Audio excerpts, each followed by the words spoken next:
Hello and welcome to my early NFL Week 15 predictions. So first off, we have Thursday Night Football. This is always a classic Thursday Night Football game. Um, it only became a classic last year, but it's the Falcons and the Buccaneers.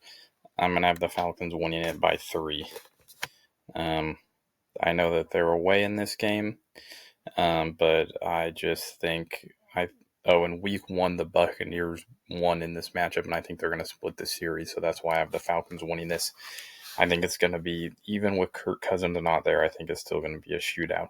Then we have the Commanders and the Giants. I have the Giants winning it by 2. I think that there will be this little stretch in the middle of the season where the Giants will win a few games. So they're at home. I think they split the series last year as well. So I wouldn't be surprised if the Giants get one here. Then we have the Cardinals and the Texans. I have the Texans by 3. As you can see, the Cardinals are very good. They're kind of like how they were in 2020 when they won 10 games and then got blown out in the wild card by the Rams. Actually, right now, they're the first seed in the NFC, but as you will see, a reoccurring theme in these videos is that the first seed is very unlucky. So as you can see, this is the first example of that. I have the Texans winning it by 3, mostly because they're at home, but I also think the Texans are pretty good. I think CJ Stroud will bounce back. Then we have the Browns and the Bears. I have the Bears by 8. I like them a lot more than the Browns this year. I think this is going to be a pretty close game, at least till the end, surprisingly enough. But the Bears should get it done. Then we have the Raiders and the Eagles. I think this will be a good game until the third quarter. Then the Eagles will just take advantage of it. I don't think anybody's surprised with the outcome here. Then we have the Chargers and the Chiefs. I have the Chiefs by 4, mostly because they're at home here. Yeah, that's all I really have to say. It should be a good game, but the Chargers already beat them earlier in the season. So I'm going to have the Chiefs getting it here. Then we have the Ravens and the Bengals. Obviously, another great game. I'll take the Bengals by 3 at home. Not a lot of defenses. Best offense in the league, in my opinion, which is the Bengals, versus probably the second or third in the Ravens. I like the Ravens defense better, but it's just going to be hard stopping the Bengals offense. And then we have the Bills and the Patriots. I have the Patriots by 3. Uh, they're at home in this matchup. They should get it done. They're going to be a lot better than they were last year. Then we have the Jets and the Jaguars. I'll take the Jaguars by 7, mostly because they're at home. I like the Jets this year, but I think the Jaguars are still going to be a better team. Then we have the Titans and the 49ers. I'll take the Niners by 10. I think this will also be a close game until the third quarter. Then the 49ers will just take advantage. I think the Niners are going to be pretty injured at this point, but I still like them more than the Titans.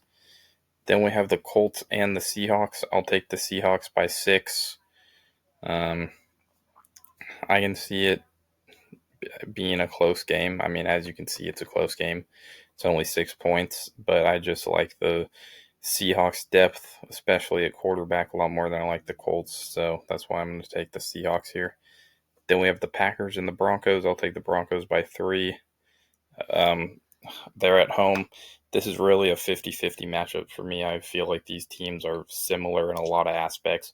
Both have pretty mediocre offenses. Both have good defenses. Like the Broncos defense a little bit more, but realistically, if the Packers were at home, I'd take the Packers, but the Broncos are at home, so I'll take the Broncos. Then we have the Lions and the Rams. I'll take the Rams by 3. I think this should be a pretty good game. Lions Rams games always are good because it's a Jared Goff revenge game or a Matthew Stafford revenge game, whichever way you want to look at it. I like the Rams at home though, and the Lions obviously are a little bit more depleted with Frank Ragnar retiring, and their defense should be healthier this season though. Then we have the Panthers and the Saints. I'll take the Panthers by 7. I think the Panthers are going to start getting good here, and their division is pretty weak, so they can definitely still win the division at this moment. Then we have the Vikings and the Cowboys. I'll take the Cowboys by 3. They're at home. I think that the Vikings are a better team, but the Cowboys are going to get a couple games this year where they probably they're just going to stick with teams just because I think that their wide receiver duo is definitely up there, maybe fifth, fourth, maybe you can even argue third in the league for wide receiver duos. So I really like the Cowboys. I know they don't have a running back, but I think the Cowboys are going to be pretty good. Then we have the Steelers and the Dolphins ending it with Monday Night Football. Should be a very good game. Both teams are 6-7. They're both battling for a wild card, probably for the 7 seed. I'm gonna have the Steelers taking it by 3, though. I think the Steelers lead this series anyway. Just kind of a bad matchup for the Dolphins. I think the Dolphins have a better offense. The Steelers obviously have a better defense. Should be a good game. I'll take the Steelers by 3. But that's it for this week's or that's it for today. So stay tuned for tomorrow.